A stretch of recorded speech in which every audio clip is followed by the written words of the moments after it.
अल्हम्दुलिल्लाह रब्बिल आलमीन अस्सलातु वस्सलामु अला रसूलिल करीम व अला आलिहि व अस्हाबी अजमाइन। मोहतरम अमीर जमात और ज़िम्मेदारान तहरीक और मेरे अज़ीज़ साथियों, मैं बहुत ही क्विकली इस प्रोजेक्ट का जो कंसेप्ट है और उसकी ब्रॉड डिटेल्स आप लोगों के सामने शेयर करूंगा।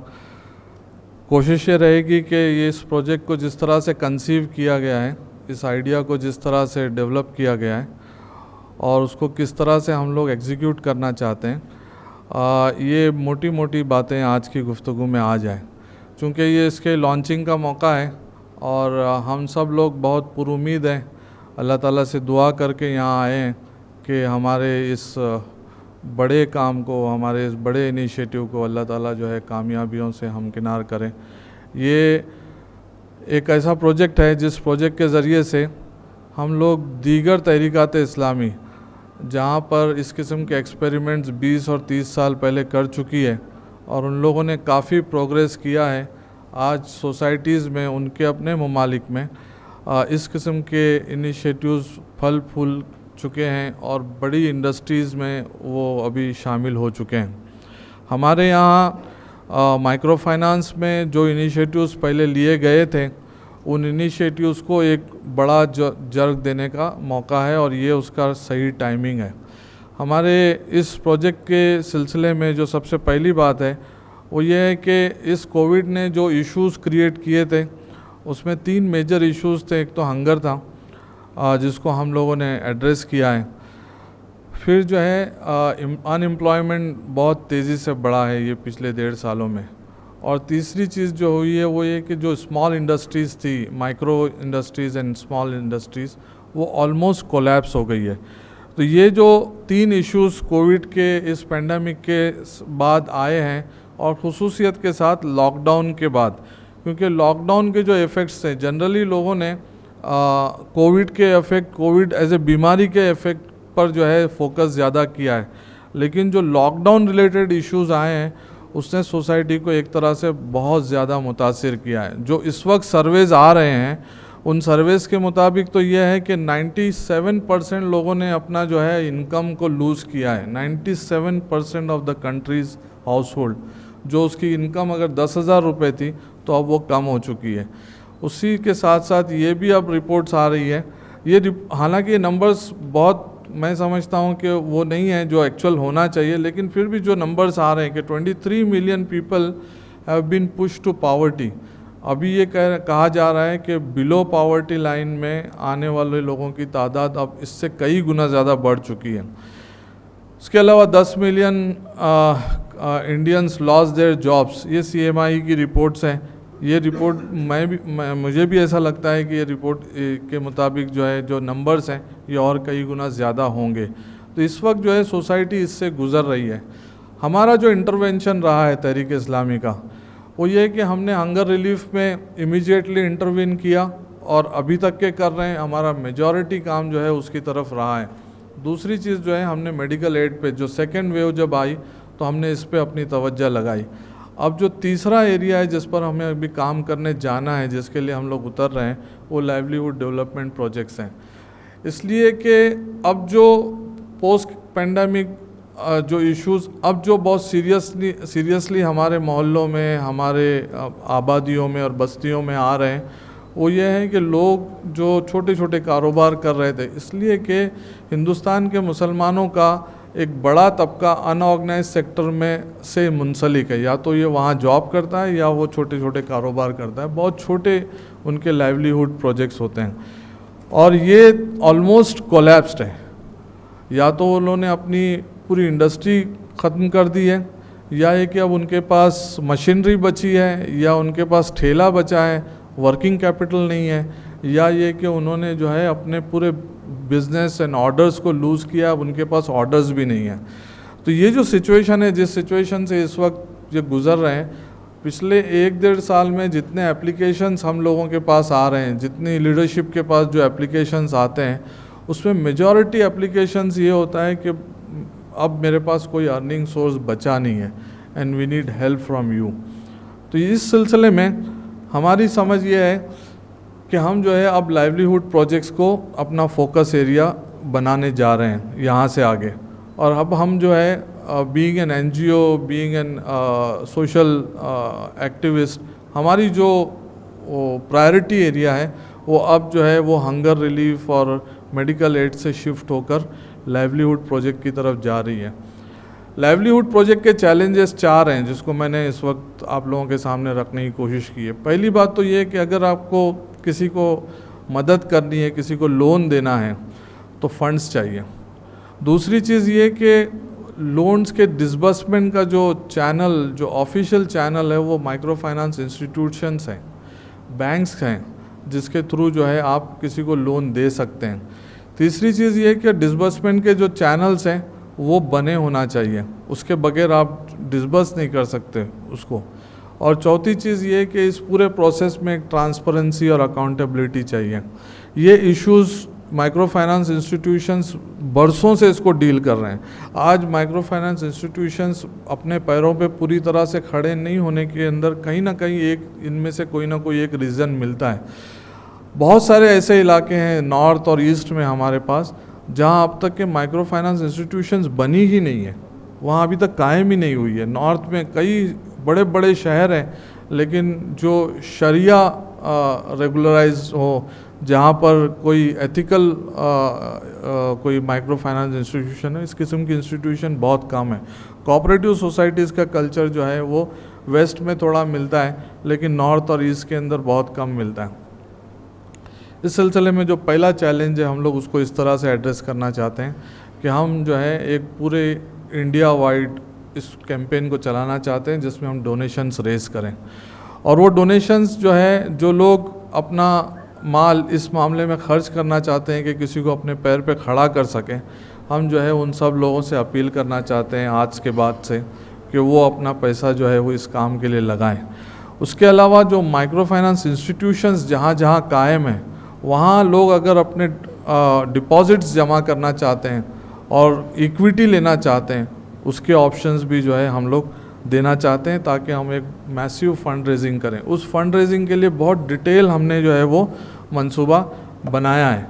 डिसबर्समेंट के सिलसिले में हम जो है कोशिश ये करेंगे कि थ्रू माइक्रो फाइनेंस इंस्टीट्यूशंस हम लोगों को लोन देंगे। एक बंदा है जिसको 1 लाख रुपए का लोन चाहिए और उसे एक छोटी सी दुकान शुरू करनी है। एक बंदा है जिसको 5 लाख रुपए का लोन चाहिए, उसको एक छोटी सी मशीन और वो कोई इक्विपमेंट से उसको अपना कारोबार शुरू करना है। वो अपना एप्लीकेशन, अपना लोन को प्रोसेस करेगा थ्रू माइक्रो फाइनेंस इंस्टीट्यूशंस। वो वहाँ लोन के लिए अप्लाई करेगा और हम लोग उसके थ्रू जो है वो उसको लोन डिसबर्स करेंगे, इसलिए कि वो रिकवरेबल है। दूसरी चीज़ ये कि जहाँ पर जिन शहरों में या जिन स्टेट्स में माइक्रो फाइनेंस इंस्टीट्यूशंस नहीं हैं वहाँ हम जो है वो सेक्शन 8 चैरिटेबल कंपनी के थ्रू, सेंट्रलाइज दिल्ली के थ्रू जो है उसको डिसबर्समेंट करेंगे। जैसे मिसाल के तौर पर आसाम में हमारा कोई एफिलिएट नहीं है और अगर आसाम के लोगों को वहाँ के एप्लीकेशंस आते हैं तो वो एप्लीकेशंस डायरेक्ट हम लोग यहाँ दिल्ली में इंटरटेन करेंगे और हम जो है उसको फंड्स को डिसबर्स करेंगे। और तीसरी चीज़ जो है वो लाइवलीहुड ग्रांट्स हैं। ये भी इसके ऑप्शन इसलिए है कि हमारे पास कुछ एनजीओज़ ऐसी हैं जो जब फंड रेज करेगी तो उनमें से कुछ फंड्स देने वाले ये कहते हैं कि हमें इसको ये पैसा वापस नहीं चाहिए, अब ऐसे ग्रांट दे दीजिए। और फाउंडेशन इसको रेगुलरली डील कर रहा है इस किस्म के प्रोजेक्ट्स को, तो हम जो है कुछ प्रोजेक्ट्स जो है एज ए ग्रांट भी इंशाल्लाह करेंगे। जहाँ तक के ट्रांसपेरेंसी एंड ऑडिट की बात है, हमने कंसल्टेंट्स को अप्रोच करना शुरू किया है जो इस फील्ड में स्पेशली लाइवलीहुड प्रोजेक्ट्स में और माइक्रो फाइनेंस में जिनका एक्सपर्टीज़ है। पहले से सहूलत उन लोगों से ताउन लेती रही है, उनसे कंसल्टेंसी लेती रही है। अभी हमने अपने इस प्रोजेक्ट की डिटेल उनको सबमिट की है और उनसे रिक्वेस्ट की है कि वो इस प्रोजेक्ट को एज ए कंसल्टेंट अपनी खिदमात पेश करें। उसके अलावा हमने इंटरनल ऑडिटर्स और दूसरे ऑडिटर्स को अपॉइंट करेंगे ताकि जो है हमारे पूरे प्रोसेस के अंदर शफाफियत को रखा जा सके। हम कोशिश ये कर रहे हैं कि इस प्रोजेक्ट का एक वेब पोर्टल हम जो है लॉन्च कर रहे हैं। उस ये पूरा टेक्नोलॉजी ड्रिवन इस प्रोजेक्ट को हम लेके चलना चाहते हैं। ये इसमें जो है वो कोई कैश के ट्रांजैक्शंस और कोई पेपर वर्क जो फॉर्मल जिस तरह से फाइल्स के जो होते हैं फिज़िकल फाइल्स, उसकी बजाय हम लोग इसको टेक्नोलॉजी ड्रिवन रखना चाहते हैं। इसीलिए अभी एक ऐप भी हम लोगों ने डेवलप किया है ग्लैड के नाम से, grant loan and advance diary. वो ये है कि ये ऐप हर अमीर मुकामी को और हर अमीर हल्का को और हर माइक्रो फाइनेंस इंस्टीट्यूशन को उसका एडमिन पासवर्ड होगा उसके पास। उस पर्टिकुलर मकाम पर कोई शख्स अगर लोन के लिए अप्लाई करता है तो आजकल आप देखे होंगे सारे बैंकिंग के सॉफ्ट ऐप्स आ चुके हैं। लोग वहीं जो लोन प्रोसेस करने वाला आता है वहीं पे सारे फॉर्म लेता है, उसी को स्कैन करता है, अपने फ़ोन से ही उसको स्कैन करता है, वो उसी ऐप में उसको अपलोड कर देता है और उसका लोन का एप्लीकेशन जो है वो इमीडिएटली थ्रू ऐप जो है उस इंस्टीट्यूशन पे पहुंच जाता है। तो यही तरीका हमने भी अडॉप्ट किया है कि हम एक ऐप को लॉन्च कर रहे हैं। ऐप हमारा बन चुका है, अब वो एक्सेस उसका सबको दिया जाएगा, उन लोगों को जो लोग बेसिकली लोन को रिकमेंड करने वाले लोग हैं, और उसके हम लोग मुख्तलिफ उसका स्टैंडर्ड SOP बनाया जाएगा और हमारे अमीर हल्का को और अमीर मुकामी को और फाइनेंशियल इंस्टीट्यूशंस के हेड्स को वो दिया जाएगा कि क्या क्या क्राइटेरिया लोन के अप्रूवल के लिए उसको वो फॉलो करेंगे और फिर हम जो है उस लोन को प्रोसेस करेंगे। कोशिश ये कर रहे हैं कि हम लोग एक कस्टमाइज सॉफ्टवेयर इसके लिए बनाएं जो इस पूरे ऑपरेशंस को डील कर सके। और जो हमारा वेब पोर्टल है, वेब पोर्टल में हम क्राउड फंडिंग का ऑप्शन रखे हैं। हमारा टारगेट फर्स्ट ईयर का ये है कि हम कम से कम 10,000 लोन छोटे और बड़ी तादाद में लोगों तक के दें। ये हमारा बेयर मिनिमम टारगेट है जिसको हम लोग फर्स्ट ईयर इंशाल्लाह अचीव करना चाहते हैं। और हमारी कोशिश ये रहेगी कि हिंदुस्तान के तमाम स्टेट्स में अक्रॉस एवरीवेयर हम अपना फुटप्रिंट कायम कर सकें और इसी प्रोसेस के अंदर हम कम से कम 25 नए माइक्रो फाइनेंस इंस्टीट्यूशंस जो है अलग अलग जगह पे कायम कर सकें। क्योंकि ये एक प्रोसेस है जिस प्रोसेस में अगर हम लोग उनको गाइड करते हैं, वहाँ के स्टेट की लीडरशिप को, वहाँ के उन लोगों को जो लोग इस काम को संभाल सकते हैं, वहाँ पे फॉर्मली हम जो है फाइनेंशियल इंस्टीट्यूशंस बना सकते हैं। फंड रेजिंग के लिए इंशाल्लाह आज से हम जो है हमारे क्राउड फंडिंग का जो पेमेंट गेटवे है उसका इफ्तिताह अमीर जमात के हाथों करने जा रहे हैं। जनरल डोनेशंस जो है अमीर हल्का और अमीर मुकामी के थ्रू हम लेंगे, लेकिन कैश में नहीं लेंगे, हम उसको जो है वो इन अकाउंट लेंगे। अकाउंट ऑलरेडी हमने दिल्ली में इसका ओपन कर लिया है, तो सारा फंड जो है वो एक अकाउंट में यहाँ पर आएगा और that will be in through cheques and transfers. उसके अलावा जो है CSR डोनेशंस के लिए इस वक्त जो सिचुएशन है हिंदुस्तान में, स्पेशली जो CSR फंड अवेलेबल है कॉरपोरेट के पास, मैं पिछले दिनों कुछ लोगों से CSR मैनेजर्स के साथ मिलता रहा हूँ। उन सब का कहना ये है कि जो हम लोग ट्रेडिशनली जिन प्रोजेक्ट्स पे इससे पहले इन्वेस्ट कर रहे थे और लोगों को फंडिंग कर रहे थे, आज हमारा प्रायोरिटी एरिया जो है लाइवलीहुड प्रोजेक्ट्स हैं। अभी HCL के CSR मैनेजर से बात हो रही थी, इसी तरह से मुख्तलिफ़ कंपनीज़ के जो CSR हेड्स हैं, फंड मैनेजर्स हैं, उन सब का कहना ये है कि इस वक्त इंडिया की जो प्रायोरिटी एरिया ये है कि हम लोग जो है लाइवलीहुड प्रोजेक्ट पे फंडिंग करना चाहते हैं। तो हम लोग इंशाल्लाह अपने आप को उस लेवल तक के लाना चाहते हैं कि हम जो है CSR का फ़ंड जो है इसमें ला सकें। उसके अलावा इंस्टीट्यूशनल फ़ंड्स खुद गवर्नमेंट इंस्टीट्यूशंस के पास लाइवलीहुड प्रोजेक्ट को लेकर और दूसरी दीगर इंस्टीट्यूशंस के पास काफ़ी सारा है और लोग इसको जो है अभी इसको फोकस कर रहे हैं। हम लोग कोशिश करेंगे कि वो फ़ंड भी हमारे पूल में लाएं। इसके अलावा कुछ स्पॉन्सरशिप्स हैं, क्योंकि हम जब हैंड होल्डिंग की बात कर रहे हैं तो हमारे इस पूरे कैंपेन को रन करने के लिए वेरियस इंस्टीट्यूशंस का उसका बैनर, उसका लोगो और उसकी स्पॉन्सरशिप हमें चाहिए। तो हम जो है कॉरपोरेट सेक्टर को उनके बैनर्स के साथ, उनके लोगोज़ के साथ अपील करना चाहते हैं कि वो इस प्रोजेक्ट में आएँ और स्पॉन्सरशिप करें।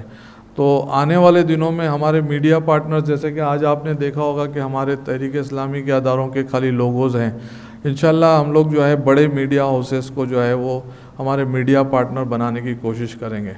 उसी तरह से जो दूसरे जो सेक्टर के हमारे कॉम्पिटिटर्स हैं, या ये कि जो इसी सेक्टर के अंदर कंसल्टेंसी करते हैं, या ये कि जो इसी सेक्टर के अंदर नेटवर्किंग करते हैं, या ये कि वो लोग इंटरनेशनल लेवल पर इसको प्रमोट करते हैं, उन सारे अदारों के बैनर्स, उनके लोगोज और उनको पार्टनरशिप में कोई नॉलेज पार्टनर की हैसियत से, कोई हमारे फैसिलिटी पार्टनर की हैसियत से वेरियस लेवल पर हम जो है वो स्पॉन्सरशिप इंशाल्लाह हासिल करेंगे। इस में कुछ रोल्स के ताल्लुक से मैं 2-3 बातें रखना चाहता हूँ।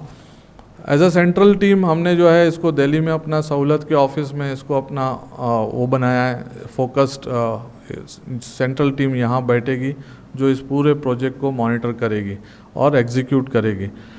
सहूलत माइक्रो फाइनेंस चूँकि उसका डोमेन है ये, इसलिए ये जो है एक लीडिंग रोल अदा करेगी अमंग ऑल अदर एनजीओज। सहूलत will, because it is a domain of सहूलत, they will lead the whole process। उमराए हल्का और अमीर मुकामी जो है वो, जैसे कि मैंने आप लोगों से कहा, इस पूरे प्रोसेस के अंदर जो लोन मांगने वाला है वो उन्हीं लोगों से अप्रोच करता है। हम उसी चैनल को, तहरीक इस्लामी के उसी चैनल को जो है वो उसी के थ्रू जो है यहाँ से रिकमेंडेशंस चाहते हैं। तो उनका जो है रोल ये होगा कि वो उन लोगों को रिकमेंड करें जो लोग इसमें एलिजिबल हैं। फिर जो financial institutions, micro finance institutions हर स्टेट में है, कहीं 7 है, कहीं 10 है, कहीं 2 है, कहीं 15 है, तो वो सारी इंस्टीट्यूशंस जो है इसके अंदर एम्बेडेड होगी, वो हमारी पार्टनर होगी। हम लोग अपने डिपॉजिट्स को और अपने डोनेशंस को उनको ट्रांसफ़र करेंगे। जो हमारे सेंट्रल पूल में आएगा उसमें से हम लोग उनको डिपॉजिट्स देगी और वो लोग जो है अपने स्टेट्स के अंदर उसको डिसबर्स करेंगे। उसके लिए एक डिसबर्समेंट कमेटी बनाई गई है जो इस पूरे डिसबर्समेंट को के प्रोसेस को और उसको फर्दर डिफाइन करेंगे। विजन की जितनी एनजीओज़ हैं, ह्यूमन वेलफेयर फाउंडेशन है, सोसाइटी फॉर ब्राइट फ्यूचर है, और जितनी विजन की एनजीओज़ हैं, ये सब जो है बहुत ही की रोल अदा करेगी, इसलिए कि डोनर्स की साइकी, डोनर्स का कैंपेन, डोनेशन के कैंपेन्स और डोनर कम्युनिटी के साथ सबसे ज़्यादा आउटरीच अगर किसी की है तो वो विजन की पूरी टीम की है। तो वो एक बहुत की पार्टनर की हैसियत से उसमें human welfare foundation, human welfare trust और ये सारी एनजीओज़ उसमें जो है की रोल प्ले करेगी। रिफा चैम्बर ऑफ कॉमर्स, जो हमारी चैम्बर ऑफ कॉमर्स हैं, उसके पूरे स्टेट में शाखे कायम है, हर जगह अच्छी प्रोफेशनल्स की टीम अब जमा हो चुकी है, उनका रोल डिफ़ाइन किया गया है और उनसे हम लोग ताउन हासिल करेंगे on training side, on networking side. उसकी एक स्लाइड और है, मैं इंशाल्लाह तफसील से बताऊंगा। तो रिफा भी जो है अपना रोल इसमें पेश करेगी। ICIF जो है हमारा एक अदारा है, आप लोग जानते हैं, अब्दुल रकीब साहब उसके ज़िम्मेदार हैं। तो वो लाइजनिंग है और लॉबिंग है और गवर्नमेंट अदारों से मिलना जुलना है, ये सारी चीज़ों में जो है ICIF अपना रोल प्ले करेगा। आप लोगों के इत्तला के लिए इस पूरी सेंट्रल टीम के अंदर जो लोग थे उसमें अब्दुल रकीब साहब, अब्दुल जब्बार सिद्दीकी साहब, हमारी बहन रहमतुन्निसा साहिबा, अफजल बेग साहब और अरशद अजमल साहब, ये 5 लोगों की टीम थी जिसने जो है इस पूरे प्रोजेक्ट को कंसीव किया है। रिफा और ICIF के, जैसे मैंने आपको कहा कि training for business and finance accounting जो है ये है स्टार्टअप और स्केल अप ट्रेनिंग है, क्योंकि जो लोग लोन के लिए अप्लाई करेंगे और जो उस पर्टिकुलर स्टेट के होंगे, रिफा इंशाल्लाह उनका एक पूल बनाकर छोटी छोटी उनको ट्रेनिंग देगी, उनको एडवाइजरी देगी कि वो कैसे स्टार्टअप फंड को इस्तेमाल करें, और अगर वो स्केल अप के लिए फ़ंड ले रहे हैं तो कैसे वो स्केल अप, ये उनका डोमेन है, उनकी एक्सपर्टीज़ है। तो इंशाल्लाह वो लोग वो ट्रेनिंग हासिल देंगे। उसके अलावा MSME के रजिस्ट्रेशन है, जो गवर्नमेंट रजिस्ट्रेशंस के वेरियस प्रोसेस है, जो रिफा बहुत अच्छे से उन लोगों को गाइड कर सकती है ताकि वो लोग गवर्नमेंट की वेरियस फैसिलिटीज़ को इस्तेमाल कर सकें। इसी तरह से ICIF जो है वो कोलैबोरेशन करेगी और एकेडमिक इंस्टीट्यूशन से हमारे लिए कोऑर्डिनेट करेगी। इस पूरे प्रोजेक्ट की जो अम्ब्रेला ऑर्गेनाइजेशन है, चूँकि जमात इस्लामी ने इस प्रोजेक्ट को कंसीव किया है, मोहतरम अमीर जमात के इनिशिएटिव से ये पूरा कारवां शुरू हुआ है और इसका मरकज़ी शूरा ने इस पर फ़ैसला किया है। तो इस पूरे प्रोजेक्ट को जो है कि ओनरशिप जो है वो जमात इस्लामी की है। और जमात जो है अपने साथ जिन इम्प्लीमेंटेशन पार्टनर्स को लेके चल रही है, वो जिन सबका तस्करा मैंने अभी किया हूँ, ये हमारे मीडिया पार्टनर्स हैं। तो इस तरह से हम जो है वो इस प्रोजेक्ट को चलाना चाहते हैं, इसको लेके आगे बढ़ना चाहते हैं। बहुत एम्बिशियस प्रोजेक्ट का तो नहीं कह सकते, लेकिन हम इतना ज़रूर समझते हैं कि इसमें चैलेंजेस बहुत ज़्यादा हैं, इसलिए कि ये पूरे नेशन वाइड हम करने जा रहे हैं और इसमें जो टीथिंग प्रॉब्लम्स बहुत सारे आने के इम्कानात हैं। लेकिन हम जो है कोशिश इस बात ही कर रहे हैं कि हम रेगुलेटरी जो अथॉरिटीज़ हैं, जो लीगल फ्रेमवर्क में जो कुछ हम कर सकते हैं वो काम हम करेंगे। और हमारे जितने ऑर्गेनाइजेशन कल्चर में जहाँ डोनेशंस का और डिसबर्समेंट का जो वो है और उसका जो मैकेनिज़्म है, उसको प्रॉपरली हम लोग ऑर्गेनाइजेशनल सेटअप के थ्रू फॉर्मलाइज तरीके से एम्बेडेड करने की कोशिश करेंगे। तो हम लोग उम्मीद रखते हैं कि जितने लोग इस प्रोग्राम को सुन रहे हैं, वो तमाम लोग जो है वो इस सिलसिले में जितनी क्वेरीज़ हैं, हमारे उसामा जो हैं इसके मेरे साथ ताउन कर रहे हैं और इस पूरे प्रोजेक्ट को ऑपरेशनली वो लीड करेंगे। इंशाल्लाह उनका ईमेल आईडी आप लोग नोट कर लें और उनका टेलीफ़ोन नंबर नोट कर लें और वो इंशाल्लाह आप लोगों को उसकी तफसीलात जो है बताएंगे।